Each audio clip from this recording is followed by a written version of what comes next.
Hello दोस्तों, कैसे हैं आप सभी लोग। स्वागत है आप सभी लोगों का मेरे चैनल नॉवल बॉय डॉन पर। मेरे चैनल के सब्सक्राइब करके नोटिफिकेशन ऑन कर लीजिए ताकि आप सभी को नए नए कंटेंट मिल सके। धन्यवाद।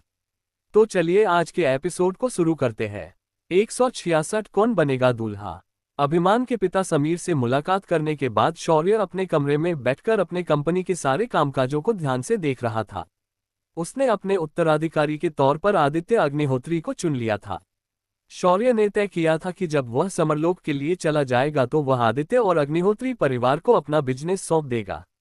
इसके चलते शौर्य ने आदित्य को अलग साधना तकनीक और युद्धकला का ज्ञान भी दे दिया था ताकि समय आने पर वह अपनी ताकत का उपयोग करके परिवार और बिजनेस की रक्षा कर सके। शौर्य ने आदित्य को वरुण और अरुण के साथ ट्रेनिंग के लिए डायमेंशन में फेंक दिया था। परिवार के सभी लोग अभी भी मुंबई में ही रुक थे क्योंकि कुछ ही दिनों में शौर्य की शादी की तारीख तय की गई थी। साथ ही विराज की शादी की भी तारीख तय हो चुकी थी। आज सुबह ही जाधव परिवार से सभी लोग शौर्य के आलीशान विला पर पहुंच चुके थे। घर पर अब फिर एक बार मेहमानों की आवाजाही बढ़ गई थी। इधर परमार परिवार ने भी अपने रिश्तेदारों को अद्विका की शादी का न्योता दे दिया था। आज अद्विका भी अपने आर्म्ड फोर्सेस हॉस्पिटल में ड्यूटी पर थी। आज ड्यूटी पर उसके चेहरे की लाली सभी को साफ दिखाई दे रही थी। तभी अद्विका के साथ काम करने वाले लोगों में से उदय कुमार आज कुछ अलग ही इरादों के साथ अद्विका के सामने आया। उसके हाथ में गुलाब का बड़ा गुच्छा था और वह अद्विका के सामने आते ही अपने घुटनों पर बैठ गया और अद्विका की तरफ वह गुच्छा बढ़ाते हुए बोला, जब से तुम यहाँ ट्रांसफर होकर आए हो तब से मेरे रातों की नींद और दिन का चैन लूट गया है। कुछ सोचता हूँ तो तुम्हारा ख्याल आता है, कुछ बोलता हूँ तो तेरा नाम आता है। कब तक छुपा के रखूं दिल की बात को, तेरी हर अदा पर मुझे प्यार आता है। इतना कहकर उदय ने अपने आंखों का फ्रेमलेस चश्मा अपनी 2 उंगलियों से ठीक कर दिया। अद्विका ने जब ये देखा तो उसकी भौहें तन गई और फिर उसने अपने हाथ फोल्ड किए और बोली, मिस्टर उदय, मैं आपकी कलीग हूं, कोई कॉलेज फ्रेंड नहीं। दूसरी बात, मेरी शादी ऑलरेडी तय हो चुकी है और कुछ ही दिनों में मेरी शादी है। आज मैं सभी को यही बात बताने के लिए आई थी। आप वैसे भी काफी काबिल डॉक्टर हैं, आपको कोई और लड़की मिल जाएगी तो मेरे बारे में सोचना आप बंद कर दीजिए। अद्विका ने भी पूरी रिस्पेक्ट के साथ उदय का प्रपोजल रिजेक्ट कर दिया था।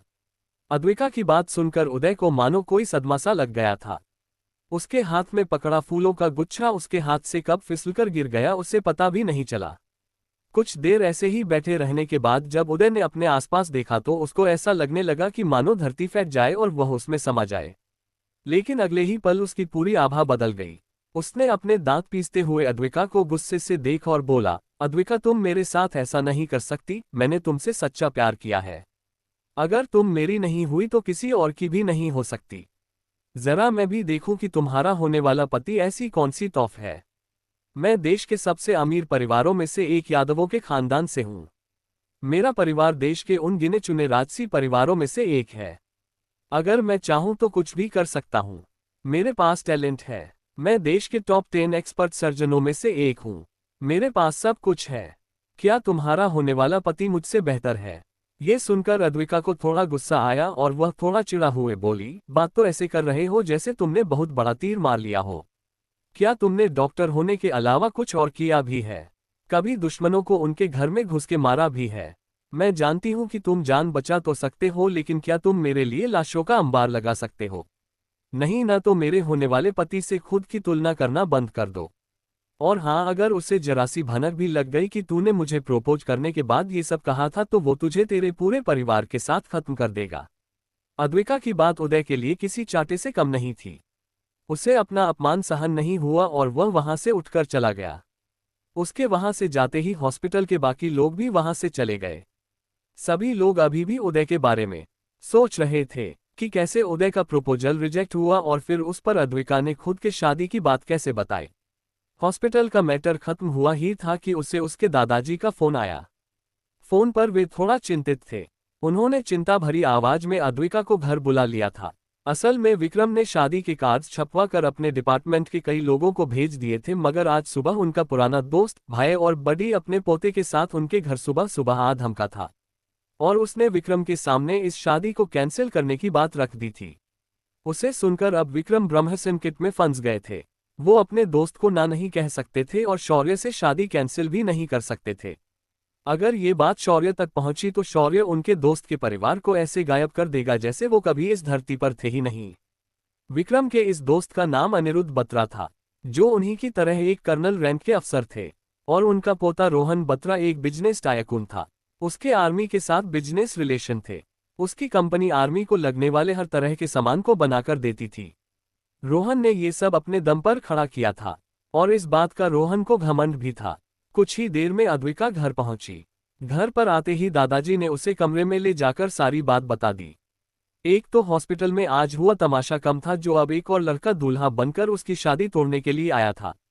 उसका माथा अब ठनक गया था।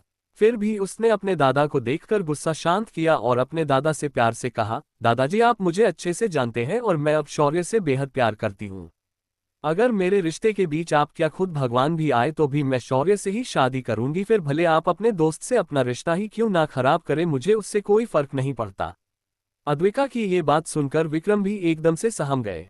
लेकिन इधर रीना तो पूरा मूड बनाकर बैठी थी ये शादी तोड़ने का। उसने बिना अद्विका से पूछे ही इधर इस नए रिश्ते के लिए हाँ कर दी थी। इस वजह से बत्रा परिवार के लोग खुश हो गए थे। तभी अद्विका के कमरे से विक्रम बाहर आए और उन्होंने थोड़ा हिचकिचाते हुए अनिरुद्ध से कहा, देख हनी मेरे यार, मेरी 2 पोतियां हैं, अगर तू चाहे तो मेरी दूसरी पोती का हाथ मांग ले, मैं खुशी खुशी उसका हाथ तेरे पोते के हाथ में दे दूंगा, लेकिन अद्विका का ख्याल अपने दिमाग से निकाल दो। ये सुनकर अनिरुद्ध गुस्से से तिलमिला कर बोला, तू क्या कहना चाहता है विकी कि मेरा पोता तेरी इस बेरोजगार पोती से शादी करे और अद्विका की शादी तू मेरे लिए तोड़ नहीं सकता? अगर ऐसी बात है तो मैं भी देखता हूं कि ये शादी कैसे होती है। मैंने उस दूल्हे को उसकी शादी से पहले नहीं उठवाया तो मेरा नाम भी अनिरुद्ध बत्रा नहीं।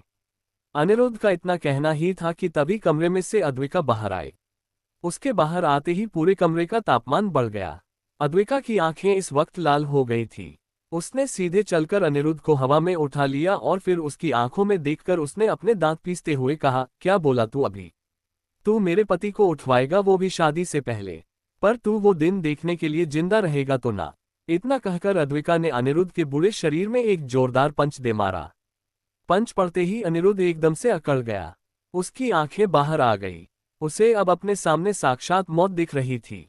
तभी रोहन ने अपने कमर से पिस्तौल निकाली और अद्विका के ऊपर तान कर कहा, ए लड़की, चुपचाप मेरे दादाजी को छोड़ दे वरना पूरी मैगजीन तेरे अंदर खाली कर दूंगा। रोहन की बात सुनकर अद्विका ने अनिरुद्ध को किसी हल्के खिलौने की तरह रोहन के ऊपर फेंक दिया, और अगले ही पल वह रोहन के संभलने से पहले उसके हाथ को पकड़कर उसे देख रही थी। उसका हाथ उस गन के नोजल पर था और रोहन अब गोली नहीं चला सकता था।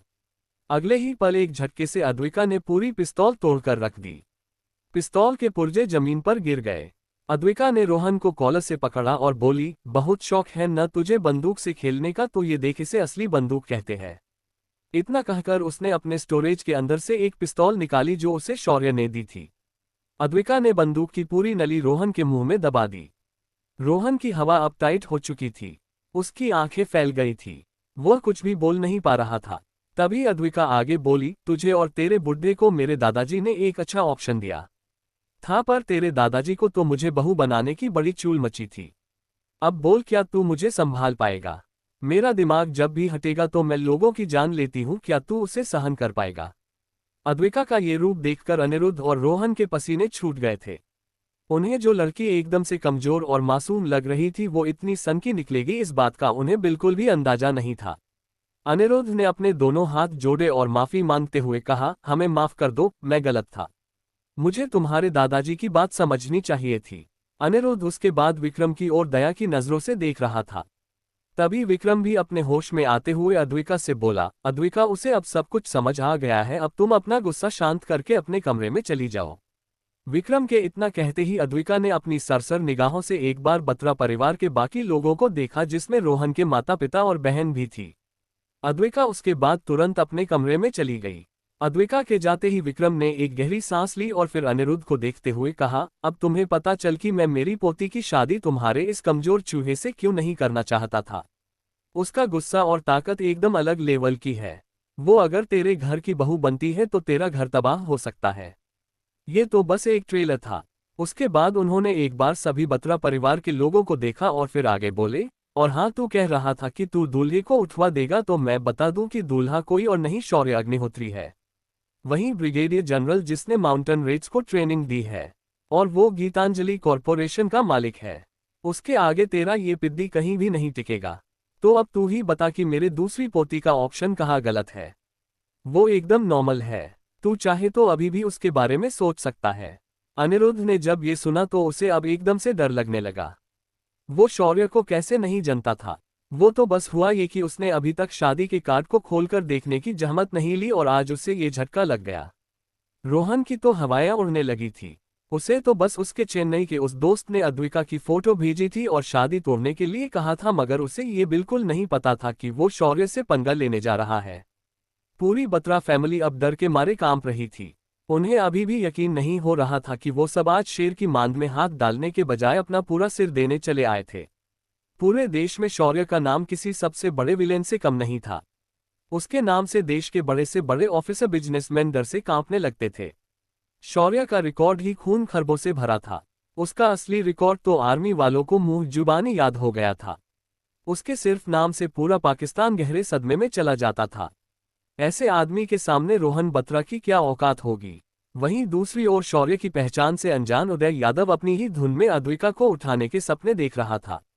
इसीलिए आज उसने अपने हॉस्पिटल के एक लड़की को अपने विला पर बुलाया था। ये अद्विका के साथ काम करने वाली डॉक्टर थी।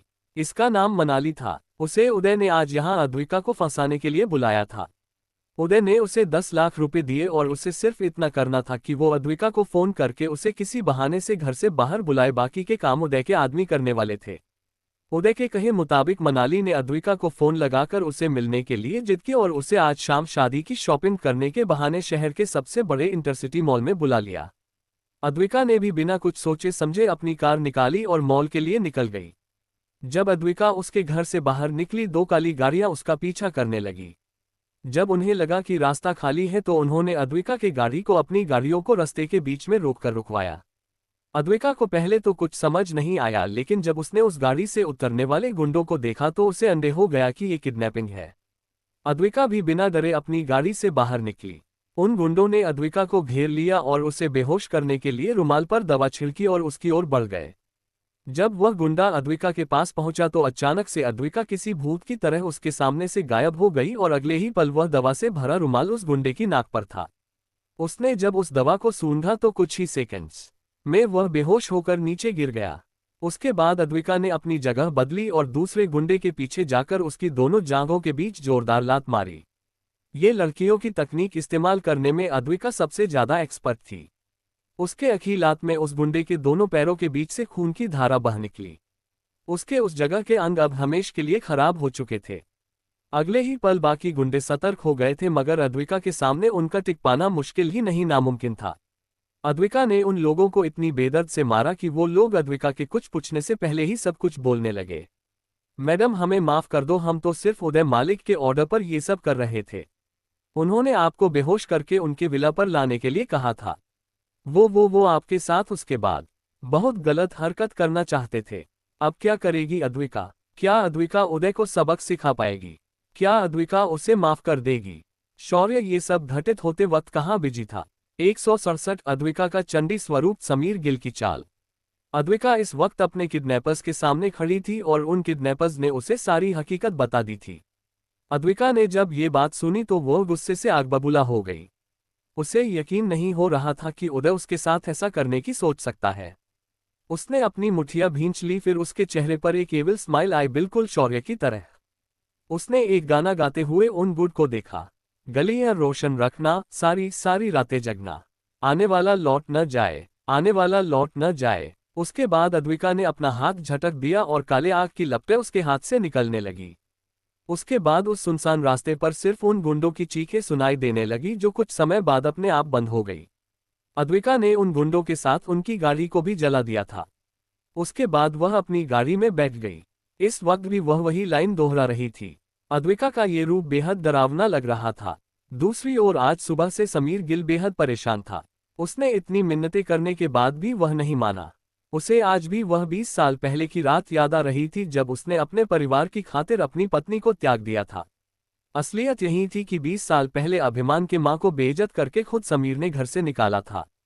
इसके पीछे समीर का परिवार जिम्मेदार था, मगर अब जब समीर को अपने बेटे की जरूरत महसूस हुई तो वह उसे वापस लेने के लिए आया था।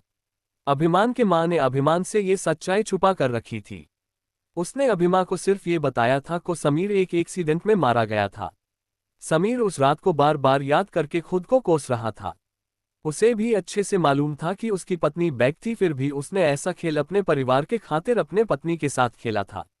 कुछ सोचकर समीर ने अभिमान से मिलने के लिए शौर्य के ऊपर दबाव बनाने की सोची, लेकिन उसे जल्द ही एहसास हुआ कि शौर्य से पंगा उससे महंगा पड़ सकता है।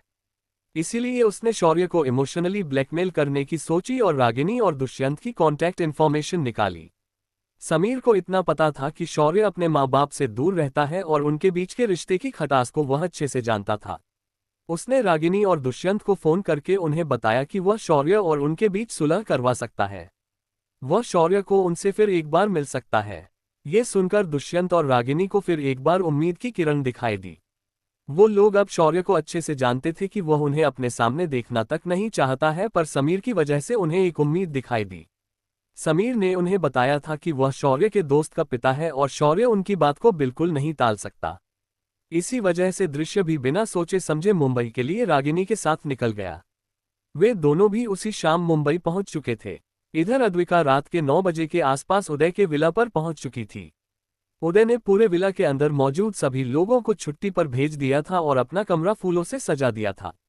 आज वह विस्की के पैग पर पैग लगाए जा रहा था। जब अद्विका उसके विला पर पहुंची तो उसने सबसे पहले उदय को देखा, जो कि अपनी ही धुन में गाना गुनगुनाते हुए अपने पैगा का मजा ले रहा था। कितने दिनों के बाद है आए सजना रात मिलन की। तभी अचानक उदय की आवाज रुक गई। उसके सामने अद्विका अपने बाल खुले रखकर खड़ी थी। इस समय वह किसी चंडी से कम नहीं लग रही थी। अद्विका ने उदय को देखा और फिर एक शैतानी आवाज में बोली, तुम तो मेरे लिए गालियां रोशन रखी है, दरवाजे खुले हैं और तू मेरे इंतजार में जाग रहा है। मैंने जैसा कहा तुम किया, पर क्या करे, ये रात मिलन की नहीं दहन की है। तेरी बदकिस्मती है ये। उदय को मानो कोई शौक लगा हो, वह आंखें फाड़कर अद्विका को देख रहा था। उसे कुछ भी समझ नहीं आ रहा था कि उसके लोग कहाँ चले गए हैं। वो लोग क्यों अद्विका के साथ नहीं आए और ये अद्विका आज इतनी खतरनाक क्यों दिखाई दे रही है। तभी अद्विका ने भारी भारी कदमों से उदय की ओर जाने लगी। उसका हर एक कदम उदय को अंदर तक डराने के लिए काफी था। उसके हाथ पैर जम चुके थे। तभी अद्विका के माथे पर बना लाल रंग का त्रिशूल सुनहरे रंग से चमकने लगा और उसके बाल हवा में लहराने लगे। अद्विका की आंखें लाल हो गई और उसके माथे का त्रिशूल अब अपना आकार बदलने लगा। अद्विका के माथे पर एक त्रिपुंड नजर आने लगा। अंडे की हालत पहले ही खराब हो चुकी थी, मगर अद्विका का ये बदलता रूप देखकर उसे अपनी बेवकूफी पर पछतावा होने लगा। उदय के हाथ पैर अब ठंडे पड़ गए थे। हर कदम के साथ अद्विका और उसके बीच का अंदर कम होने लगा था। उदय ने जैसे तैसे अपनी हिम्मत की और बोला, अद्विका देखो, मेरा तुम्हारे साथ का कभी गलत करने का इरादा नहीं था। मैं तो बस तुम्हें अपना प्यार दिखाना चाहता था। मुझे माफ कर दो, इसके बाद मैं कभी तुम्हारी ओर आंख उठाकर भी नहीं देखूंगा। ये सुनकर अद्विका जोर से हंसने लगी और बोली, मुझे तो शक होता है कि तू सच में कोई काबिल डॉक्टर है या सिर्फ तू तुक्के से डॉक्टर बना है। तुझे एक बात समझ लेनी चाहिए कि जिस वक्त तूने मुझे किडनैप करने की सोची, उसी वक्त तेरी नर्क में एक सीट बुक हो गई थी। इतना कहकर अद्विका ने अपने हाथ में अपनी तलवार निकाली, जिसे देखकर अब उदय ने अपनी पैंट ही गीली कर दी। उसकी जान उसके गले में अटक गई थी। उसने अपनी आंखों से देखा कि अद्विका के हाथों में हवा से तलवार आई थी। उसे अब अच्छे से पता चला था कि उसने किसी आम लड़की को नहीं छेड़ा है। ये लड़की बेहद खतरनाक और डरावनी है। अद्विका ने उस तलवार को उदय के गले पर रखा तो उसकी नज़र वहीं टेबल पर रखे नींबू पर गिरी। अद्विका ने उस नींबू को उठाया और तलवार की नोक पर लगाया। उसके बाद अद्विका ने फिर से उदय के गर्दन पर वह तलवार रख दी। तभी अद्विका उदय से बोली, तूने एक दानव की तरह हरकत की है तो उसकी सजा तेरे वध से होगी, ताकि तेरी आत्मा जब नर्क में जाए तो उसे और अच्छी ट्रीटमेंट मिले। इतना कहकर अद्विका ने अपने दांत भींचे और जोरदार दहाड़ के साथ दोनों हाथों से तलवार को उठाया और एक ही झटके में उदय का सिर उसके धड़ से अलग हो गया। उदय के सिर के गिरते ही पूरे विला के अंदर खून का फव्वारा निकल गया, जिसमें अद्विका भी भीग चुकी थी। अद्विका उसके बाद आराम से चलते हुए गेट तक आए और उसके बाद उसने अपने हाथ में एक आग का गोला प्रकट किया और उसे उस विला के ऊपर फेंक दिया। एक जोरदार धमाके के साथ पूरा का पूरा विला बर्बाद हो गया। अब इस जगह पर कुछ भी नहीं बचा था। उसके बाद अद्विका ने अपनी आंखें बंद की और इसका रूप फिर एक बार नॉर्मल हो गया। अद्विका ने एक मुस्कान बिखेरी जो बेहद मासूम थी, फिर वह गाना गुनगुनाते हुए अपने कार में बैठकर वहां से चली गई। इधर शौर्य के विला पर समीर गिल दुष्यंत और रागिनी को लेकर शौर्य के सामने खड़ा था। समीर ने शौर्य को देखकर कहा, शौर्य तुम कितनी भी कोशिश करो और दुनिया को चिल्लाकर बताओ कि ये दोनों तुम्हारे माँ बाप नहीं हैं, मगर असलियत तो यही है कि ये तुम्हारे माँ बाप है। जिस तरह मैं अपने बेटे से मिलने चाहता हूँ उसी तरह ये दोनों भी तुमसे मिलना चाहते हैं। ये सुनकर शौर्य एकदम शांति से समीर को देखने लगा। शौर्य भी आज जानना चाहता था कि असल में समीर उसे ये करके क्या बताना चाहता है। तभी समीर आगे बोला, शौर्य तुम्हें मुझे और इन्हें एक मौका देना चाहिए ताकि अभिमान और तुम एक अच्छी जिंदगी जी सको। मुझे पता है जब अभिमान की माँ मुझे देखे तो वह मेरी बात समझ जाएगी। प्लीज हमें एक बार चांस दे दो। शौर्य को समीर की दलील अधूरी और बेस्वाद लगी। उसने समीर को देखकर कहा, मजा नहीं आया समीर, जरा कुछ और भी बोलो ताकि मैं आज कन्विंस हो जाऊं। शौर्य की बात सुनकर अब समीर अचानक से चुप हो गया। उसे कुछ भी नहीं सूझ रहा था। उसने फिर एक बार दुष्यंत की ओर देखा ताकि वह कुछ तो बोले। दुष्यंत ने एक गहरी सांस ली, फिर वह शौर्य से बोला, शौर्य मुझे पता है कि हम तुम्हारे गुनहगार हैं, लेकिन अब तुम बड़ा दिल रखकर तुम हमें माफ कर दो। हमारी तरह समीर भी अपने बीवी और बेटे का अपराधी है, उसे भी अपने परिवार से माफी मांगने का मौका दे दो। दुष्यंत की बात को शौर्य ने बड़े शांति के साथ सुना, फिर वह अपनी जगह से उठकर खड़ा हुआ। उसके ऐसा करते ही सभी लोग हड़बड़ा गए, लेकिन तभी शौर्य ने हाथ दिखाकर उनसे कहा, चिंता मत करो, मैं अभिमान और उसके मां को लाने जा रहा हूं, थोड़ा इंतजार करो। इतना कहकर शौर्य तो वहां से निकल गया, लेकिन दुष्यंत, समीर और रागिनी वहीं बैठे रहे। दूसरी तरफ बड़े दादाजी और उनका पूरा परिवार और जामवाल दादाजी दुष्यंत और रागिनी को गुस्से से देख रहे थे।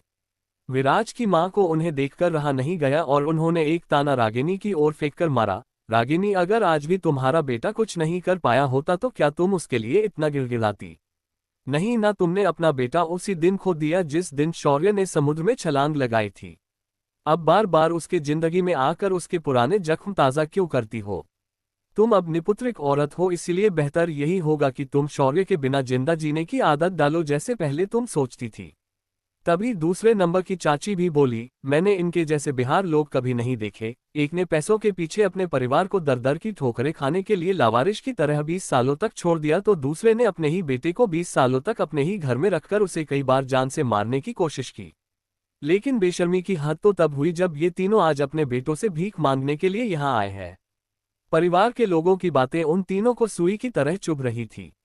तीनों भी इन बातों से तिलमिला उठे थे, पर इन्होंने कही हर बात सच थी। इधर डिमेंसी के अंदर अभिमान अपनी साधना कर रहा था, तो उसकी मां लड़कियों के साथ मिलकर वहां पर छोटे मोटे काम कर रही थी और हर एक दिन खुशी और मजे के साथ बीता रही थी। उसे यहाँ पर आने के बाद न पैसों की चिंता थी, न ही जिंदा के गुजरे के लिए हर दिन काम ढूंढने जाने की जरूरत थी। यहाँ सब कुछ उसे उसकी इच्छा अनुसार मिलता था। इस वक्त शौर्य उनके सामने खड़ा था। शौर्य ने आते ही सबसे पहले अभिमान को उसकी साधना से जगाया। उसके बाद वह उसके साथ उसकी माँ के सामने आ गया। अभिमान के माँ का नाम सरला था और वह अपने जवानी में बेहद नाजुक और खूबसूरत थी। अब उम्र ढल जाने की वजह से उनके चेहरे पर हल्की झुर्रियां दिख रही थी। पर डायमेंशन के अंदर आते ही अभिमान ने तरह तरह की दवाइयां बनाकर उसकी माँ को उसने लगभग अमर बना दिया था। शौर्य ने उन्हें देखा और बोला, आपके पति परमेश्वर आप दोनों से मिलने की जिद पकड़कर मेरे घर पर बैठे हैं। क्या आप उनसे मिलने चाहेंगी? शौर्य का ये सवाल सुनकर सरला जी थोड़ी डर गई। उसे वह भयानक रात याद आए। उसने अपनी नजरें चुराए। तभी ये देखकर शौर्य बोला, मुझे लगता है कि आपने आपके बेटे से कुछ बातें छुपाई है। क्या आप बाहर जाने से पहले इस बात को बताने की मेहनत करेंगे?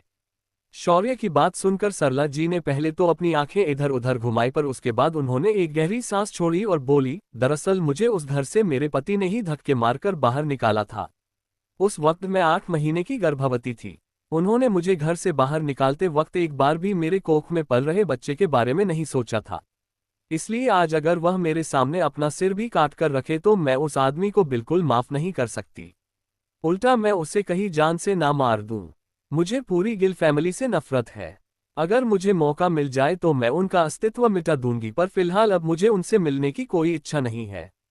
ये सुनकर इधर अभिमान की आंखें लाल हो चुकी थी। उसने कभी ये उम्मीद नहीं की थी कि गिल फैमिली उसके मां के साथ ऐसा बर्ताव करेगी। अभिमान ने अपनी मुठ्ठियां भींच ली।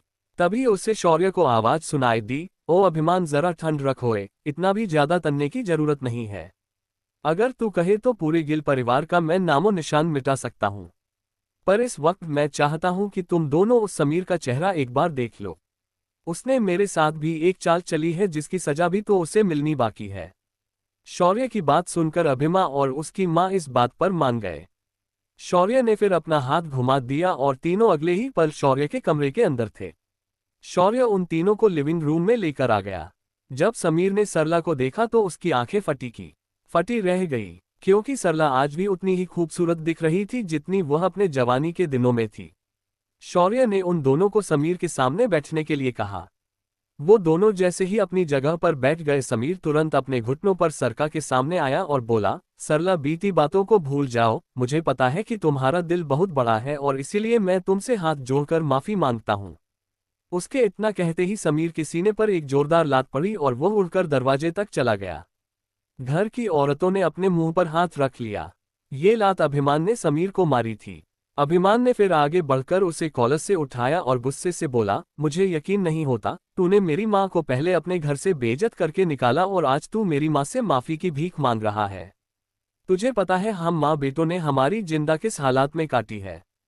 हमारे लिए तुम्हारा गिल खानदान मर चुका है और अगर तुमने इसके बाद फिर एक बार हमें पेरिस करने की कोशिश की तो मैं तुम्हारे उस गिल खानदान को खत्म कर दूंगा। और मैं बिल्कुल भी मजाक नहीं करता। इतना कहकर अभिमान ने समीर को बाहर फेंक दिया। तभी शौर्य उठा और अपने माता पिता को देखने लगा। शौर्य की नजरें ही काफी थी रागिनी और दुष्यंत को डराने के लिए। दुष्यंत शौर्य के बिना कुछ बोले वहां से उठ गया और रागिनी को लेकर निकल गया। आज पहली बार दुष्यंत की आंखों में शौर्य ने आंसू देखे थे, मगर शौर्य ने उस पर बिल्कुल ध्यान नहीं दिया। तभी शौर्य ने समीर को देखा जो कि बाहर दर्द से कराह रहा था। समीर गिल, एक बात याद रखना कि अभिमान अब मेरे परिवार का हिस्सा है। अगर इसके बाद उसे तुमने डिस्टर्ब किया तो मैं खुद कनाडा आकर तुम्हारे गिल परिवार का नामो निशान मिटा दूंगा। और मैं भी बिल्कुल मजाक नहीं करता। क्या शौर्य का अपने माता पिता से रिश्ता कभी सही होगा भी? क्या शौर्य उन्हें शादी में बुलाएगा? क्या करेगा अब समीर? 168 स्टोन गैम्बलिंग में पंगा। समीर गिल का मैटर निपटाने के बाद शौर्य फिर एक बार अपने शादी की तैयारियों में जुड़ गया था। कंपनी की तरफ से बिजनेस की दुनिया में इनविटेशन भेजे गए थे। साथ ही शौर्य ने खुद आर्मी और बाकी डिपार्टमेंट के लोगों को भी खुद न्योते भेजे थे। शौर्य की शादी शहर के सबसे बड़े मैट्रिमोनियल हॉल में रखी गई थी। शौर्य ने अपनी शादी को सबसे ग्रैंड बनाने के बारे में सोचा था। दूसरी तरफ हमारा दूसरा दूल्हा विराज तो आज 7वें आसमान पर था। इधर इनकी शादी की तैयारियां जोर शोर से हो रही थी, वहीं चेन्नई में बैठा एक आदमी परेशान हो चुका था। उसके सारे पासे उल्टे पद गए थे। उसे अच्छे से पता था कि वह शौर्य को सीधा छेड़ नहीं सकता था, इसीलिए उसने अद्विका को परेशान किया, मगर उसकी ये चाल कामयाब नहीं हुई। वह पागलों की तरह अपने ऑफिस के अंदर तोड़फोड़ करने लगा। तभी उसका असिस्टेंट तंबी अंदर आया और बोला, बॉस, हम पर हमला। वह इतना ही बोल पाया और उसके सीने के आर पार एक तलवार घुस गई। वह धड़ाम से जमीन पर गिर गया। अगले ही पल उस आदमी ने तंबी के पीछे से एक काले कपड़ों में लिपटी हुई लड़की देखी। ये लड़की कोई और नहीं, शिल्पा थी। शौर्य ने इन्हें कली के चमचों को ढूंढकर मारने के लिए भेजा था। शिल्पा ने एक डरावनी स्माइल दी और उस आदमी की तरफ देखने लगी। उस आदमी ने अपनी थूक नीली, वह 2 कदम पीछे हट गया। तभी मीनाक्षी, उसकी सेक्रेटरी, दौड़कर अंदर आए और उसके शिल्पा के सिर पर बंदूक तान दी। शिल्पा इसे देखकर मुस्कुराया और अगले ही पल सामने के कांच की दीवार के उस पार से एक गोली अंदर आए और उसने मीनाक्षी का सिर खोल के रख दिया। शिल्पा ने एक बार फिर अपना एक कदम बढ़ाया और उस आदमी के सामने खड़ी हो गई। शिल्पा ने उसे देखकर कहा, तुम्हें बड़ी खुजली है हमारे भाई से पंगे लेने की, तो तुम्हें उसकी सजा तो मिलनी ही चाहिए। तो क्या कहते हो गौरव अय्यर, सुनील पांडे के सीक्रेट बॉस और चाइनीज कम्युनिस्ट पार्टी के एजेंट? तुम्हें अब तक हम बहनों के जिंदा रखा था ताकि देख सके कि तुम कितनी बड़ी तोप हो, पर तुम तो फुसकी बम निकले। हम लोग फिर बोर हो गए तुमसे, तो हमने तुम्हारा सफर यहीं तक रखने की सोचा।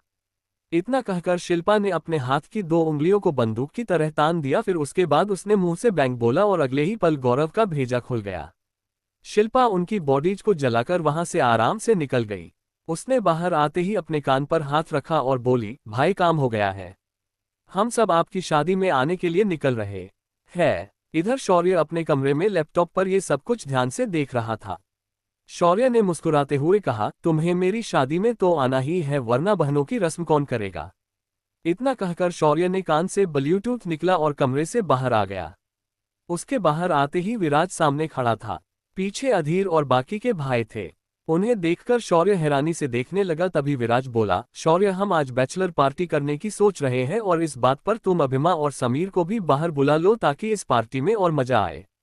तभी अधीर ने उसके सिर पर तपली मारी और बोला, उस गधे आदित्य को भूल गए क्या? उसे भी बुलाओ। वैसे भी उसकी वाइफ इतने दिनों से उससे मिली नहीं है और वो तुम्हें सीधे आकार तो बोल नहीं सकती। शौर्य ने हाँ में सिर्फ अपना सिर हिला दिया और अपना हाथ घुमा दिया। अगले ही पल शौर्य के सामने कबीर, अभिमान और आदित्य थे। इस वक्त अभिमान आदित्य के ऊपर बीता था और उसके हाथ से उसकी दवाई की बोतल वापस ले रहा था। जब शौर्य ने उस बोतल को देखा तो उसने झटके से अपने हाथ में ली। तभी कबीर यानी सम्राट आगे दौड़कर शौर्य को रोकने आया पर उसने देर कर दी। शौर्य ने बोतल का ढक्कन निकाल दिया।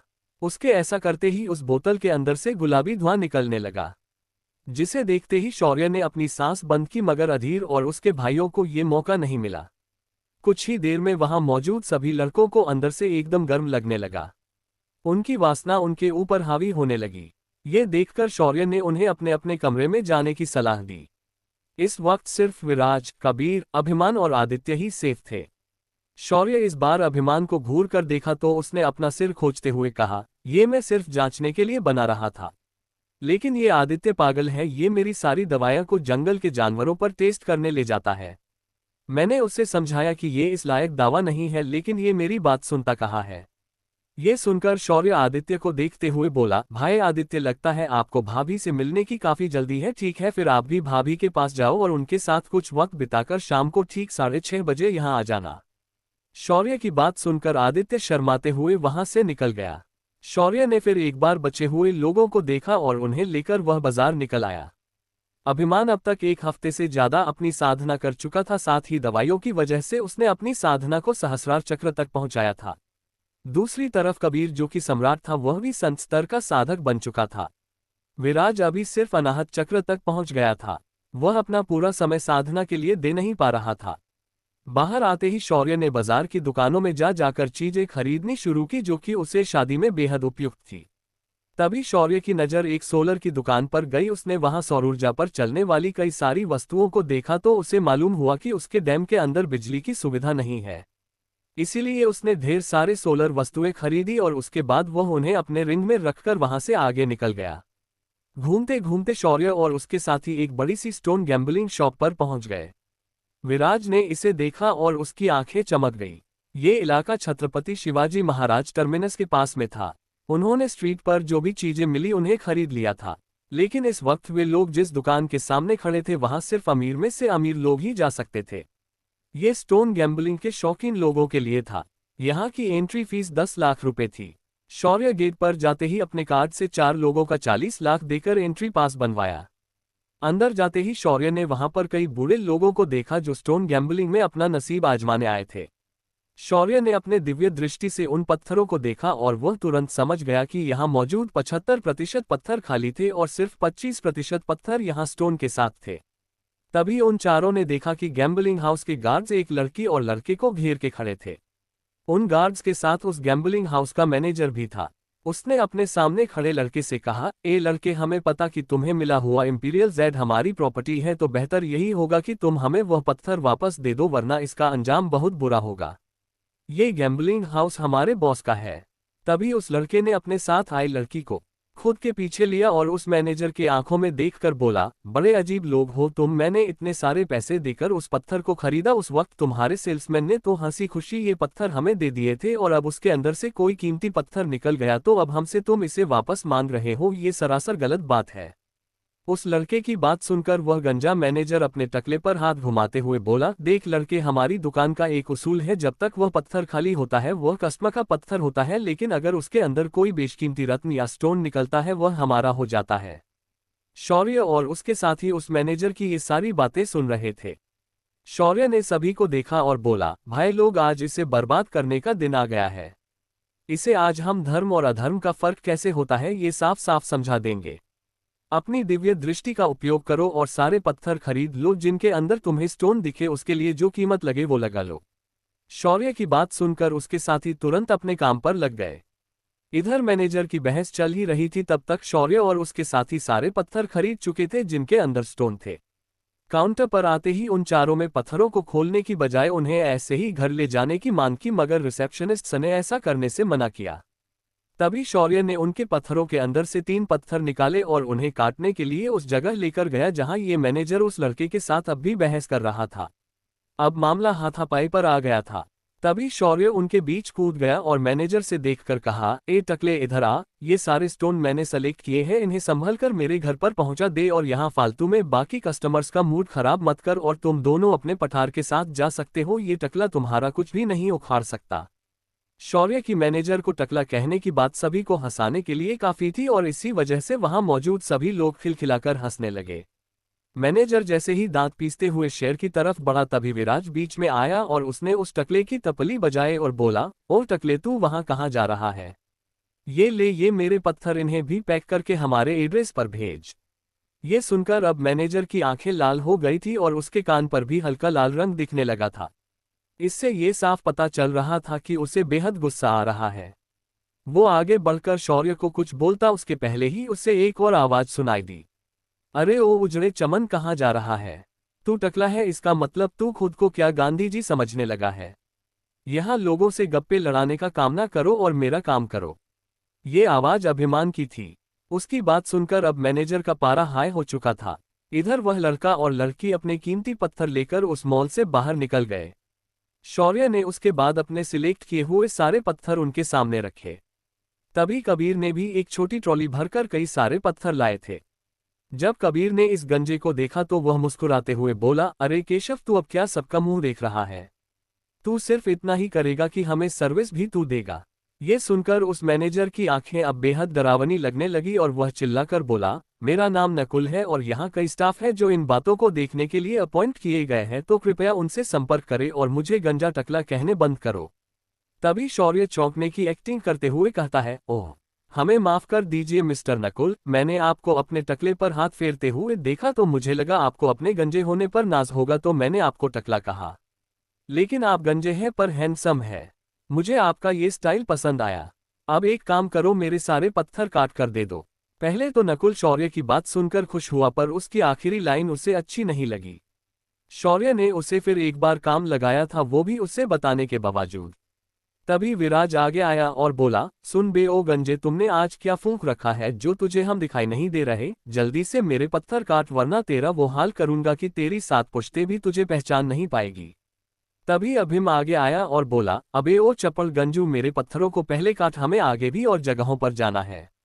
वह मैनेजर इन लोगों से बहुत परेश हो गया और आखिर में बोला, मैं आपके पत्थर नहीं काटूंगा, अगर तुम्हें लेना है तो लो वरना यहाँ से चले जाओ।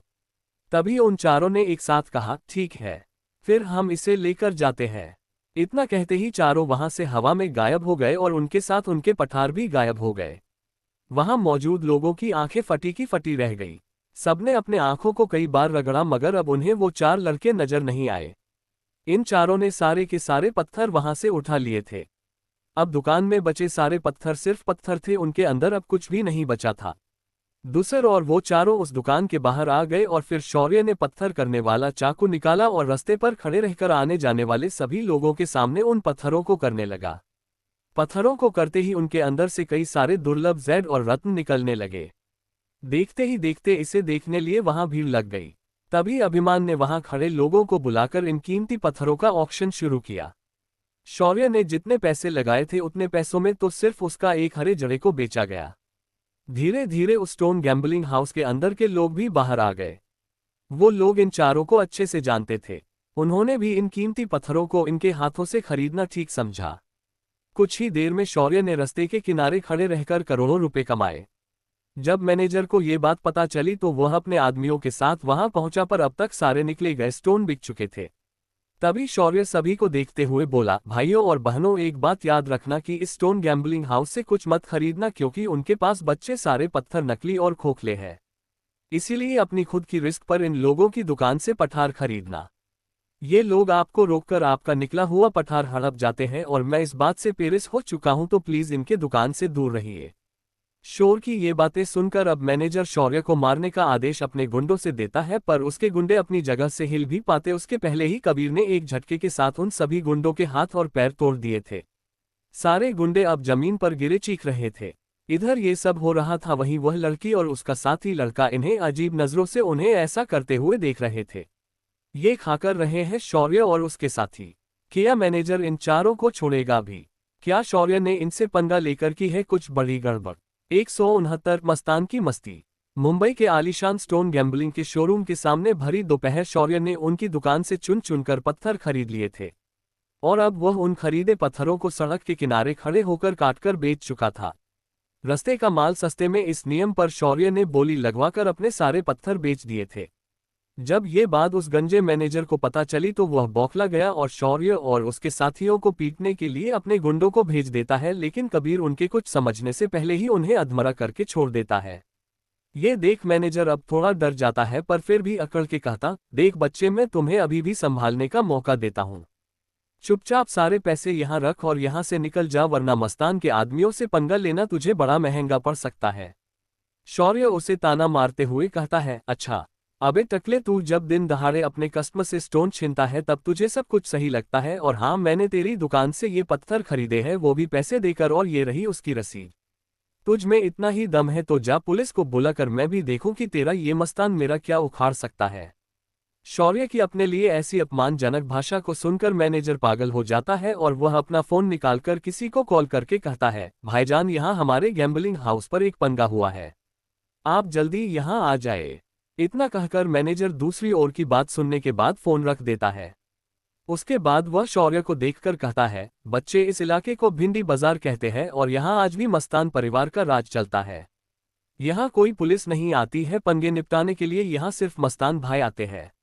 ये सुनकर शौर्य उस मैनेजर को नीचे से ऊपर देखता है, तभी ना रहकर अभिमान आगे बढ़कर उस मैनेजर के सिर पर एक जोरदार तपली मार देता है। मैनेजर इस मार से लड़खड़ा जाता है और पीछे जाकर गिर जाता है। मैनेजर को अब चक्कर आने लगे थे और वह खुद को जैसे तैसे संभल कर खड़ा होने की कोशिश करता है। उसका सिर दर्द के मारे फटा जा रहा था। तभी कबीर अभिमान से कहता है, छोटे, तुझे इसे तपली मारने नहीं आई। कड़क तपली सिर्फ विराज ही मार सकता है। तभी विराज खुद की तारीफ सुनकर आगे बढ़ते हुए उस टकले के सामने आकर खड़ा होता है और कहता है, अबे टकले, तू किस चक्की का आता खाता है बे? तुझे समझ नहीं आया कि तेरे आदमी कुछ सेकंड्स में रास्ते की धूल चाट रहे हैं? और अगर तेरा मस्तान यहाँ आएगा तो क्या वो पैंट के ऊपर चड्डी पहनता है जो वो हमें मार पाएगा? क्यों उस बेचारे को खाली फोकट मुसीबत में डाल रहा है तू? विराज की बात सुनकर मैनेजर के दिमाग की बत्ती जल जाती है और वह भी मस्तान को रोकने के बारे में सोचने लगता है, पर वह इस आइडिया को दिमाग से निकाल फेंकता है।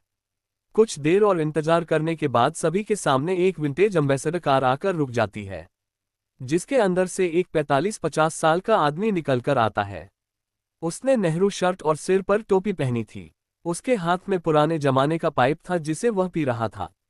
उसने बड़ी डैशिंग तरीके से एंट्री मारी और फिर अपने पाइप का धुआं बाहर छोड़ते हुए अपने मैनेजर को देखकर कहा, क्या हुआ है ऐसा कि तेरी हालत इतनी खराब दिख रही है और तू दुकान छोड़कर यहाँ सड़क पर क्या कर रहा है?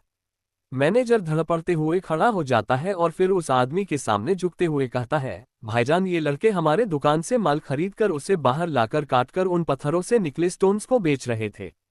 जब मैंने इन्हें रोका तो इन्होंने मुझे मारा। ये देखिए, मेरे सिर पर सूजन भी आ चुकी है। मैनेजर किसी स्टूडेंट की तरह अपने टीचर से शिकायत कर रहा था। मस्तान ने अपना हाथ उठाकर मैनेजर को चुपाने का इशारा किया।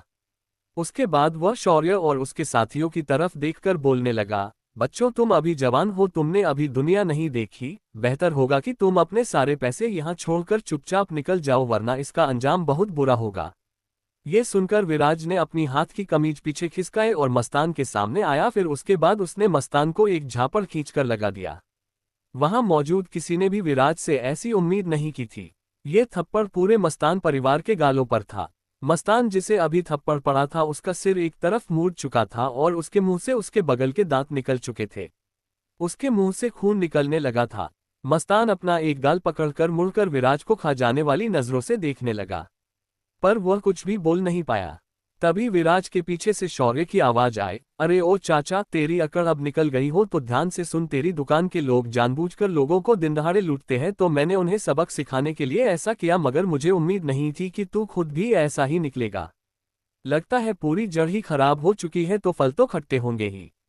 इतना कहते ही विराज ने मस्तान के दूसरे गाल पर एक और थप्पड़ जड़ दिया।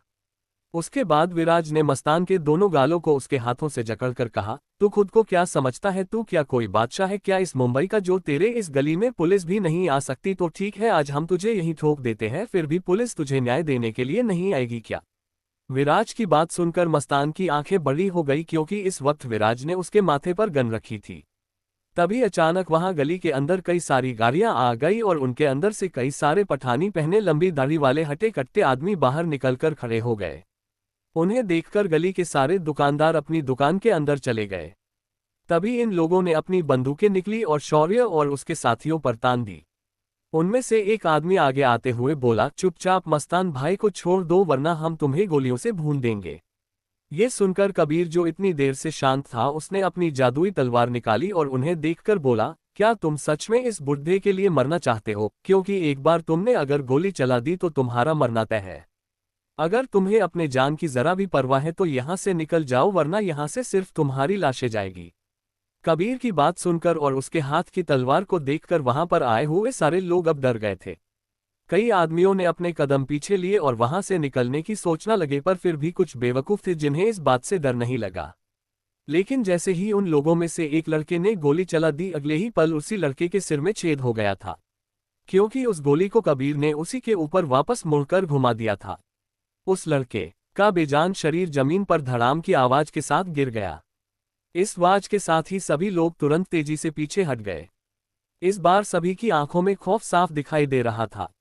उनके सामने खड़े लड़के ने सिर्फ तलवार से उस गोली को वापस मोड़ दिया था और वह गोली सीधा उसे चलाने वाले की जान लेकर ही रुक गई थी। इधर अब मस्ता का पसीना छूटने लगा था। वह अपने घुटने पर बैठ गया और शौर्य से माफी की भीख मांगने ही वाला था, तभी पुलिस के जीप की आवाज सुनाई दी। जब सभी का उनके तरफ ध्यान गया तो उन्होंने देखा कि एक तोंद निकला हुआ पुलिस इंस्पेक्टर वहां विराज के सामने चलकर आया और उसके हाथ की गन की ओर इशारा करते हुए अपने मुंह का पान फूंककर बोला, बच्चे, ये कोई खिलौना नहीं है जिसे तुम ऐसे पब्लिक में सबके सामने किसी इज्जतदार आदमी के ऊपर तान दो। अब अच्छा यही होगा कि तुम इस गन को नीचे रख दो और खुद को हमारे हवाले कर दो, वरना थाने में डालकर ऐसा डंडा करूंगा कि तुम्हें जिंदगी भर डांडे का डंडा भूल नहीं पाओगे। उस पुलिस वाले को विराज ने एक बार ऊपर से नीचे देखा, फिर बोला, तू इस चोर को इज्जतदार आदमी कहता है और खुद को इस इलाके का न्याय का देवता। अच्छी बात है, तू सच में इस मस्तान का कुत्ता सूट करता है। अब ये वर्दी उतार दे और गले में एक पट्टा डालकर भौंकना शुरू कर। विराज की ऐसी बात सुनकर वह पुलिस वाला उसे पकड़ने के लिए आगे बढ़ा, पर उसका हाथ विराज की कॉलर तक पहुंचता उसके पहले ही उसे अपनी कलाई में दर्द महसूस हुआ। जब उसने अपने हाथ की तरफ देखा तो उसकी कलाई टूट चुकी थी और अजीब ढंग से मुड़ चुकी थी। दांडे जोर से चिल्लाया, पर सब लोग वही खड़े खड़े ये सब देख रहे थे। दांडे ने विराज को उंगली करते हुए कहा, एक ऑन ड्यूटी ऑफिसर पर हाथ उठाने के जुर्म में मैं तुम्हें अंदर कर दूंगा। तुम खुद को क्या समझते हो? कांस्टेबल, घेर लो उसे। दांडे चिल्लाकर बोल रहा था, मगर उसका कोई फायदा नहीं हुआ। उसका एक भी कांस्टेबल अपनी जगह से नहीं हिला। ये देखकर अब दांडे और हैरान हो गया। उसने देखा कि विराज ने उन कांस्टेबल को अपनी पॉकेट से कुछ निकालकर दिखाया और वो लोग अपनी जगह पर जैसे थे वैसे खड़े रहकर विराज को सैल्यूट करने लगे। दांडे ने ये देखा तो उसे अब किसी अनहोनी का एहसास हुआ। तभी विराज दांडे को देखकर बोला, कांस्टेबल, इसे अरेस्ट करो, मैं थोड़ी देर में थाने आकर इसकी अच्छे से मरम्मत करूंगा, और हाँ, इस मस्तान को भी अंदर डाल दो। इनका आज अकाउंट क्लोज कर देते हैं।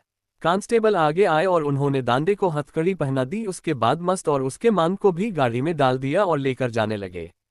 मस्तान के 30 से 40 आदमी अपनी जगह से हिल भी नहीं पा रहे थे। विराज ने मुड़कर वहां के गली के लोगों को देखा और बोला, आज के बाद यहां किसी मस्तान का राज नहीं चलेगा, और किसी ने ऐसा करने की कोशिश की तो उसकी मैं खुद आकर जान ले लूंगा। तभी सबके सामने कबीर ने आगे आकर उस पड़ी हुई लॉक को जला दिया और कुछ ही सेकंड में वहां सिर्फ उसकी राख बच गई थी। शौर्य ने आज ढेर सारा पैसा कमाया था। वो खुशी से अपने साथियों से कहता है, भाई लोग, आज के तुम्हारे बैचलर पार्टी का सारा खर्चा अरेंज हो चुका है, चलो निकलते हैं। जैसे ही शौर्य और उसके साथी वहां से जाने लगे, तभी एक लड़की की सुरीली आवाज उन चारों को सुनाई दी, सुनिए, क्या मैं आप लोगों से 2 मिनट बात कर सकती हूँ? ये सुनकर सभी लोग पलटकर उस आवाज की ओर देखने लगे। उनके सामने वही लड़की खड़ी थी जिसे कुछ देर पहले शौर्य और उसके साथियों ने उस स्टोन गैम्बलिंग के दुकान से बचाया था। वह लड़की और उसके साथ आया लड़का शौर्य और उसके साथियों को बड़े उम्मीद की नजरों से देख रहे थे। शौर्य ने उन्हें देखा और फिर एक बार अपने साथियों को देखा, जिनके चेहरे पर भी सवालिया भाव थे। शौर्य ने फिर आगे बढ़कर उस लड़की से पूछा, हाँ बोलिए क्या बात है, क्या आपको कोई और भी मदद चाहिए? शौर्य का सवाल सुनकर उस लड़की के पीछे खड़ा लड़का आगे आया और थोड़ा घमंड के साथ बोला, हम बिरला एम्पोरियम से आए हैं। ये प्रणाली है बिरला परिवार की राजकुमारी। हम चाहते हैं कि तुम हमारे लिए काम करो और उसके बदले हम तुम्हें जितना मांग उतना पैसा दे देंगे। उस लड़के की बात सुनकर चारों का दिमाग एक साथ घूम गया और इसके पहले कि वो कुछ करते उनमें से कबीर ने आगे जाकर उस लड़के को एक जोरदार थप्पड़ जड़ दिया। यह मदद तुम्हें चाहिए तो आवाज भी ऐसी रखो कि सामने वाले को तुम्हें मदद करने की इच्छा हो। हम तेरे बाप के नौकर नहीं, हम दिहाड़ी के मजदूर, तो थोड़ा तमीज से बात करो वरना अपना मुंह बंद करके पीछे खड़े रहो। इस सम्राट के सामने कोई ऐसे बात करे उसे बिल्कुल पसंद नहीं।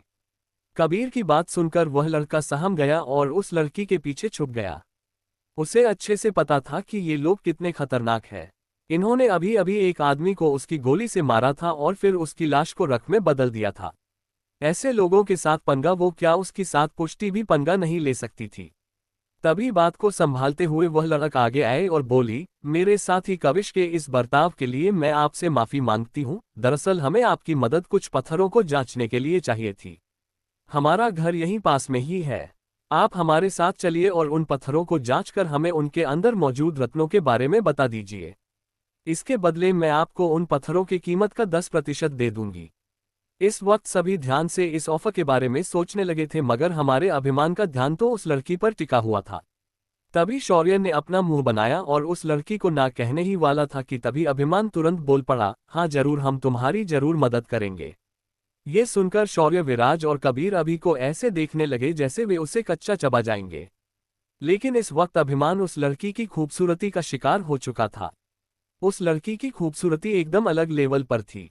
वह किसी बॉलीवुड के हीरोइन से कम नहीं थी। उसने सफेद रंग की सलवार कुर्ती पहनी थी और उसका दुपट्टा उसके गले से लिपटा हुआ था, जिस वजह से उसका कसा हुआ शरीर एकदम साफ दिखाई दे रहा था। दूध सी मखमली त्वचा, नाजुक सा बदन और लंबे काले घुंघराले बाल और माथे पर एक क्रिस्टल की बिंदी। वह लड़का साक्षात किसी मासूमियत के देवी की तरह दिख रही थी। सभी को अभिमान की हालत समझ में आए और ना चाहते हुए बाकी तीनों भी इस काम के लिए राजी हो गए। उस लड़की ने अपना फोन निकाला और वहां 3 कली ऑडी A6 की गाड़ियां आकर रुक गई। शौर्य और उसके साथी उस लड़की के साथ बड़ी वाली गाड़ी में बैठ गए। बाकी की गाड़ियों में उस लड़की के गार्ड्स बैठे थे, तो वह लड़का वहीं पर खड़ा रह गया। प्रणाली ने उसे मुड़कर भी नहीं देखा। कुछ ही मिनटों में सारी गाड़ी बिरला हाउस पहुंच गई। बिरला हाउस एक आलीशान रोमन शैली से बनाया हुआ घर था। इसका पूरा रंग सफेद था। अंदर जाते ही शौर्य ने भगवान महावीर की बड़ी प्रतिमा देखी। उसने उन्हें नमन किया, फिर अपने दोस्तों के साथ अंदर चला गया। अब क्या होने वाला है बिरला हाउस के अंदर? क्या यहाँ कोई नया पंगा होगा? क्या शौर्य को उन पत्थरों से कुछ खास मिलने वाला है? अब क्या होगा आगे? इन सभी सवालों का जवाब जानने के लिए बने रहिए मेरे साथ। सिर्फ 170 पत्थरों का खजाना। शौर्य, कबीर, विराज और अभिमान चारों लड़के आज बाहर शादी की शॉपिंग करने निकले थे। घर में अभिमान के उस लव पोशन की वजह से बाकी के लड़के अपने कमरे में ही बैठे थे। स्टोन गैम्बलिंग हाउस के पंगे को खत्म करने के बाद शौर्य और उसके दोस्तों को प्रणाली बिरला उन्हें बिरला हाउस लेकर आई थी। बिरला हाउस के अंदर ही उनके घर के पिछले हिस्से में एक बहुत बड़ा गोदाम बना हुआ था और उस गोदाम के सामने एक बहुत बड़ा कंटेनर ट्रक खड़ा था। उस ट्रक के ऊपर रखे कंटेनर के अंदर कई सारे बड़े बड़े पत्थर रखे हुए थे।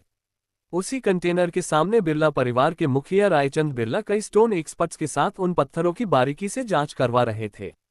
उनके सामने एक पूरी एक्सपर्ट्स की टीम अलग अलग एंगल से उन पत्थरों को जांच रहे थे। जब प्रणाली शौर्य और उसके दोस्तों को यहां लेकर आई तो उसने उसके पिता रैक को आवाज देकर कहा, पापा मैं आज कुछ स्टोन एक्सपर्ट्स से मिली और इनकी एक्यूरेसी 100% है। इन्होंने आज माता हाउस को पूरा खाली कर दिया है। क्या आप इन्हें भी एक मौका दे सकते हैं? रायचंद ने शौर्य और उसके दोस्तों को ऊपर से नीचे तक देखा। आज सारे लड़के अपने कैजुअल कपड़ों में थे। शौर्य तो अपनी शॉर्ट्स और टी शर्ट पहनकर बाहर आया था। उसके पैरों में स्लीपर्स थी और कान में ईयरबड्स डाले हुए थे। उसके दोस्त भी ऐसी ही टपोरी लुक में वहां पहुंचे थे। उन्हें देखकर कोई भी उन्हें जल्दी नहीं पहचान सकता था। तभी रायचंद के पीछे से एक घमंड भरी आवाज आई, अब ये बच्चे इन पत्थरों की जांच करेंगे। बस स्टोन गैम्बलिंग में एक तुक्का लगने से कोई एक्सपर्ट नहीं बनता। स्टोन की स्टडी भी एक शास्त्र है। कोई ऐरा गैरा ऐसी ही इन पत्थरों की पहचान नहीं कर सकता। मेरी टीम अभी तक इनका स्रोत भी नहीं ढूंढ पाए है और ये इन पत्थरों की जांच करेंगे। इन्हें देखकर ही मुझे लगता है कि ये कोई सड़क छाप मवाली है। ये उस एक्सपर्ट्स के टीम का हेड गणेश काले था। इसे इस फील्ड में लगभग 20 साल से ज्यादा का अनुभव था। इस फील्ड में उसने अपने लगभग आधे बाल सफेद कर लिए थे। अब ऐसे आदमी को अपने आप पर थोड़ा तो घमंड होगा ही। लेकिन उसकी बात शौर्य और उसके दोस्तों को बिल्कुल पसंद नहीं आई। तभी शौर्य ने अपने मुंह में च्युइंग गम के 2 टुकड़े रजनीकांत की तरह डाले और फिर गणेश को देखकर बोला, अबे ओ लुक्के, तेरे बाप ने तुझे तमीज के साथ बात करने नहीं सिखाया क्या? तू हर आते जाते इंसान पर अपने मुंह से ही हक देता है क्या? कभी अपनी शक्ल आईने में देखी है? शक्ल से ही तू कोई फ्रॉड लगता है। अब खुद की कमी को छुपाने के लिए दूसरों को नीचा क्यों दिखा रहा है बे? शौर्य की ऐसी बात करने की शैली की उम्मीद रायचंद ने भी बिल्कुल नहीं की थी। उसी तरह वहां मौजूद शौर्य के दोस्तों को छोड़कर सभी लोग शौर्य को अजीब नजरों से देख रहे थे। गणेश को ये बात बिल्कुल सहन नहीं हुई। वह गुस्से से तिलमिला उठा और फिर अपने दांत पीसते हुए वह शौर्य की तरफ उंगली करके बोलने लगा, तू एक सड़क छाप मवाली आज मुझे। उसकी बात को काटते हुए विराज आगे बोला, ओ लुक्के, तू क्या कोई बड़ा तीसमार खान है क्या जो इतना तमतमा रहा है? साले एक झापड़ मारूंगा न तो पानी भी नहीं मांगेगा। खुद के लिए इतनी अपमानजनक भाषा का प्रयोग होते ही गणेश का पूरा चेहरा लाल हो गया और वह आगे कुछ नहीं बोल पाया। उसे अब डर लग रहा था, अगर उसने आगे कुछ बोला तो कहीं बाकी बचे दो उसे सच में पीट न दे। तभी कबीर रायचंद के सामने गया और एकदम प्रोफेशनल आवाज में बोला, हेलो सर, मेरा नाम कबीर है और ये मेरे दोस्त है। हमने आज लगभग 150 स्टोन्स खरीदे थे और हमने उनके अंदर से 150 अलग अलग रत्न निकाले थे। अब इस बात से हमारी एक्यूरेसी का आप अंदाजा लगा सकते हैं। रही बात यहाँ आने की, तो हमें कोई शौक नहीं है और हम ये सब पैसों के लिए भी नहीं करते, पर आपकी बेटी हमारे आगे गिड़गिड़ाने लगी तो हम चले आए। और हम फिर भी खुद को एक्सपर्ट तो बिल्कुल नहीं समझते, पर हमें कोई भी एक हमारा मजाक बनाए हमें अच्छा नहीं लगता। मेरे दोस्त फिर भी अब तक सिर्फ मुंह से बोले हैं, लेकिन अगर मुझे मौका मिलता तो ये लुक्खा अब तक ऊपर पहुंच चुका होता। उसके बाद कबीर ने अपनी आवाज में थोड़ी सख्ती लेते हुए कहा, खैर इसे छोड़िए, अब हम बात करते हैं इन पत्थरों की। जहां तक मुझे मालूम है इस वनारसेना ने अभी तक ये भी नहीं पता किया कि ये पत्थर कहां से आए हैं। लेकिन मैं आपको गारंटी देता हूं कि हम इसकी ओरिजिन और इसके अंदर मौजूद खजाने के बारे में हम आपको सही सही जानकारी देंगे। अगर हमने दी हुई जानकारी जरा सी भी गलत होगी तो हम आज के बाद कभी भी किसी पत्थर को हाथ नहीं लगाएंगे। आखिर ये हमारा धंधा है। कबीर ये सब किसी एक्सपर्ट बिजनेसमैन की तरह ये सब कह रहा था। उसकी बात सुनकर रायचंद कुछ सोच में पड़ गया। फिर वह कबीर और उसके दोस्तों को देखकर बोला, मिस्टर कबीर, मैं भी किसी किताब को उसके कवर से जज नहीं करना चाहूंगा, इसलिए मैं भी आपको एक मौका देना चाहूंगा। आप अपना काम शुरू कर सकते हैं। ये सुनकर कबीर पीछे मुड़ा और शौर्य को देखकर बोला, बॉस, अब आगे का काम मैं आप पर सौंपता हूं। मैं और अभिमान इस फील्ड में आपके जितने एक्सपर्ट नहीं है। कबीर ये सब शौर्य को चने के झाड़ पर चढ़ाने के लिए कह रहा था। उसकी बात सुनकर शौर्य भी चने के झाड़ पर चढ़ गया। शौर्य ने आगे बढ़कर उस कंटेनर के अंदर रखी विशालकाय पत्थरों के टुकड़ों को ध्यान से देखा और उसके चेहरे पर एक मुस्कान बिखर गई। उसकी मुस्कान देखकर उसके दोस्त तुरंत समझ गए कि इन पत्थरों में शौर्य को कुछ ऐसा मिला है जो उसे खुश कर रहा है। और उन्हें यह भी अच्छे से मालूम था कि शौर्य को खुश करने के लिए इस धरती पर कुछ ही चीजें थी।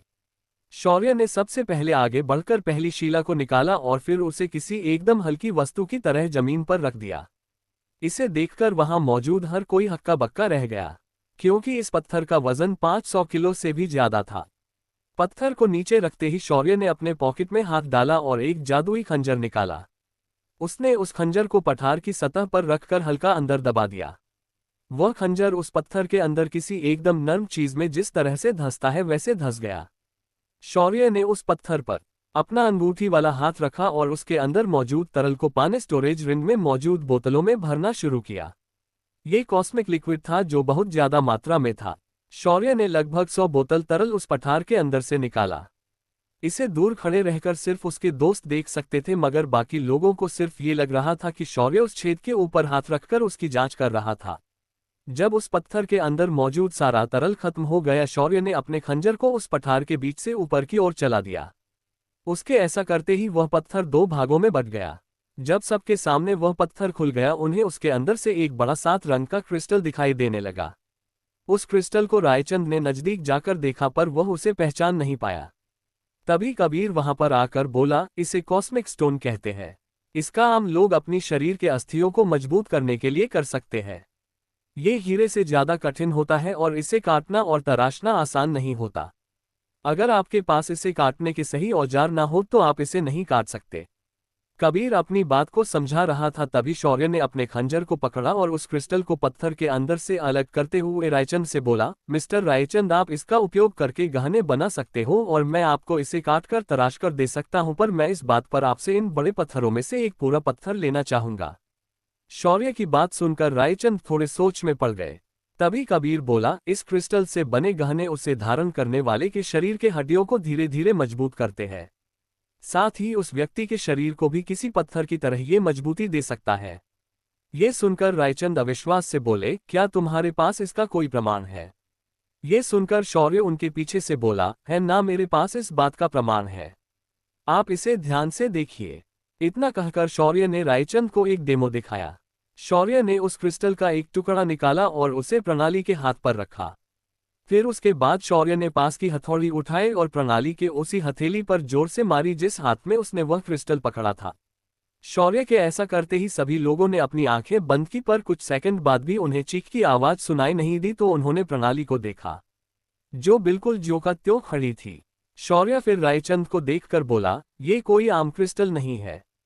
अगर ये किसी को मिल गया तो वो पागल हो सकता है, क्योंकि इसके बनाए गहने आपको बंदूक की गोली से भी बचा सकते हैं और लंबे समय तक इसके बने गहने पहनने से आपका शरीर धीरे धीरे मजबूत होने लगता है। शौर्य ने बातों बातों में उस क्रिस्टल के उस टुकड़े को रायचंद के हीरे की बनी अंगूठी में लगा दिया। फिर शौर्य ने उस अंगूठी को विराज को पहना दी और उसके बाद अपनी बंदूक निकालकर विराज के ऊपर गोली चला दी, लेकिन वह गोली विराज को टकराकर दूसरी ओर उड़ गई। ये चमत्कार किसी जादू से कम नहीं था। अब रायचंद की आंखें चमक गई। उन्होंने तुरंत शौर्य से कहा, मुझे इस क्रिस्टा को तराश कर दो, उसके बदले में इन शिलाओं में से एक शिला गिफ्ट में दे दूंगा। शौर्य की मुस्कान अब चढ़ी हो गई और फिर वह आगे बढ़ा और उन बड़े पत्थरों में से एक मध्यम आकार का पत्थर उठा लिया और उसे अभिमान को देते हुए बोला, इसे पकड़ो, इसके अंदर एक ऐसी चीज है जो हम सबके लिए काम आएगी। अभिमान ने उस पत्थर को हाथ में पकड़ा और उसे अपनी दिव्य दृष्टि से जांचा और उसका मुंह खुला का खुला रह गया। उसने तुरंत उस पत्थर को उठाकर बगल में रख दिया। उसके चेहरे के हैरानी के भाव किसी से नहीं छुपे थे। फिर भी रायचंद इस वक्त बेहद खुश था। उसने इसे नजरअंदाज किया। तभी शौर्य की नजर गणेश और उसकी टीम पर गई और उसे एहसास हुआ कि उसने एक बड़ी गलती की है। शौर्य ने इनके सामने ही उस पत्थर के सारे राज खोल दिए हैं। शौर्य ने कबीर की ओर देखा और कुछ बड़बड़ाया। तभी कबीर अपनी जगह से गायब हो गया और अगले ही पल वह गणेश और उसके टीम के सामने खड़ा था। कबीर ने अपने उंगलियों को गणेश के माथे पर रखा और उसकी सारी पत्थर से संबंधित मेमोरी को गायब कर दिया। उसके बाद उसने बिजली की तेजी से ये क्रिया उनके टीम मेंबर के साथ दोहराई। शौर्य ने फिर रायचंद को देखकर कहा, मिस्टर रायचंद, अगर आपको इसके बाद के पत्थरों के अंदर की चीजों के बारे में जानना है तो इस लुख्खे को आप घर भेज सकते हो। ये सुनकर रायचंद शौर्य का इशारा समझ गया और उसने अपना एक चेक निकालकर गणेश को दिया और उन्हें विदा कर दिया। उनके जाते ही शौर्य ने अगली शिलाओं को देखा और एक एक करके उन्हें कंटेनर से बाहर निकाला। उसके बाद शौर्य और कबीर उन पत्थरों के सामने खड़े हो गए और अपने जादुई खंजरों से उन्हें तराशना शुरू कर दिया। इस वक्त शौर्य जिन पत्थरों को तराश रहा था उनके अंदर अवकाशीय हीरा था। ये एक दुर्लभ प्रकार का हीरा है जिसे आप सिर्फ उल्कापिंडों के अंदर ही पा सकते हैं। दूसरी तरफ कबीर ने भी ऐसा ही हीरा दूसरे पत्थर के अंदर से निकाला था। उस हीरे को शौर्य और कबीर ने रायचंद के सामने रखा और बोले, मिस्टर रायचंद, आपको सबसे बड़ी लॉटरी लगी है। ये अवकाशीय हीरा है। ये दुनिया का सबसे दुर्लभ हीरा माना जाता है। इनकी कीमत बिलियन डॉलर्स में होती है और आपके पास तो ये इतने बड़े पैमाने पर है कि आप बैठे बैठे अपने एक हीरे से एक पूरा देश खरीद सकते हो। इस एक हीरे की कीमत पूरे कनाडा या पूरे यूरोप के कुल जीडीपी से ज्यादा है। ये सुनकर रायचंद को आंखें चमक गई। उन्होंने शौर्य और कबीर दोनों के हाथ कसकर पकड़े और उनको धन्यवाद देने लगे। उसके बाद शौर्य ने आखिरी पत्थर को देखा और फिर वह रायचंद से बोला, मिस्टर रायचंद, ये पूरा का पूरा पत्थर उल्कापिंडीय लोहे से बना हुआ है। इसे सीधा भट्टी में डालकर पिघला दो और उससे आप कोई भी चीज बनोगे वह कभी भी खराब नहीं होगी और उसकी मजबूती इतनी है कि इसका सिर्फ एक एनएम पत्थर भी एक एटॉमिक एक्सप्लोजन को झेल सकता है। शौर्य और उसके दोस्तों के ऐसे जादुई खुलासे रायचंद को पागल कर रहे थे। रायचंद खुशी के मारे एक बार अपनी बेटी और दूसरी बार शौर्य और उसके दोस्तों को देखकर हंसे जा रहा था। तभी विराज रायचंद को शांत करते हुए बोला, ओ चाचा इतना क्यों एक्साइटेड हो रहे हो अभी, जरा ठंड रखो और हमारी बात ध्यान से सुनो। ये सारी चीजें आपको आबाद भी कर सकती है साथ ही बर्बाद भी, इसलिए इन चीजों की सुरक्षा करना भी बेहद जरूरी है। तभी शौर्य ने कॉस्मिक क्रिस्टल को तराशकर एक थैली में भरकर रायचंद को दे दिया और बोला, मिस्टर रायचंद आपको अब ये समझना चाहिए कि आपके पास इस दुनिया के सबसे रेयरेस्ट चीजें हैं, तो गलती से भी इसके बारे में किसी को भी पता चलने मत देना, यहाँ तक कि अपने परिवार के लोगों को भी नहीं, वरना तुम्हारे परिवार में खून की नदियां बहने से कोई नहीं रोक सकता। ये बात सुनकर रायचंद की सारी खुशी गायब हो गई थी, क्योंकि शौर्य और विराज ने उसे काफी डरा दिया था। तभी अभिमान किसी प्यार में पागल आशिक की तरह प्रणाली के पास जाकर उसके हाथ में शौर्य ने दिया हुआ डेथ गोड बॉक्स रखता है और उसे एक्टिवेट करने की विधि बताकर शर्माते हुए निकलने लगता है। अभिमान की ये हरकत देखकर तीनों के माथे की नसें अब ठनकने लगी थी। तभी शौर्य का फोन बजने लगता है। उसे देखकर शौर्य तुरंत वहां पड़ा हुआ पत्थर किसी हल्की वस्तु की तरह उठाता है और दौड़कर वहां से भागने लगता है। आखिर ऐसा क्या देखा शौर्य ने अपने फोन पर? क्या कोई मुसीबत आई है उसके परिवार के अंदर? क्या है उस पत्थर के अंदर? किसका फोन आया था शौर्य को? इन सभी सवालों का जवाब जानने के लिए बने रहिए मेरे साथ सिर्फ हमारे YouTube चैनल पर। तो आज की इस वीडियो में बस इतना ही, कल मिलेंगे फिर से नई वीडियो में।